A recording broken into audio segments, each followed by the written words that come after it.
Hansel and Gretel is a really fun film. This was released in 2013. It's a horror film directed by Anthony C. Ferrante, and it's written by Jose Prendes. I apologise if I've mispronounced any of those names. Based, of course, on Hansel and Gretel by the brothers Grimm, and we have a cast including Dee Wallace, Brent Lydic, Stephanie Greco, Steve Hanks, and various others.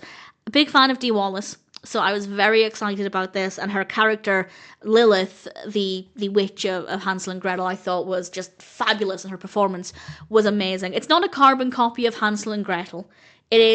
There are obviously differences to give it a more contemporary twist, and it's still very, very effective. It's a modern version of a beloved story where teenagers, not children, I think it could have been a different experience if they'd been children, but it does work with teenagers. They're held captive in a house in the woods, and of course Lilith, our witch character, is going to make things very dark and dangerous, and I think the character there was just so fabulous. Dee Wallace's performance was so captivating, and everybody else's performance was very good as well. And the characters of Hansel and Gretel, I quite liked. They were interesting enough characters, so I don't really have any issues with the overarching narrative. It is quite eerie, particularly the moments when Dee Wallace's character seems quite cool and calm and collected. I found those moments to be just as eerie as the moments where she's showing a lot more strong emotion. So throughout the film, it is pretty intense. The music is great. It really adds to the atmosphere. We have some really great locations.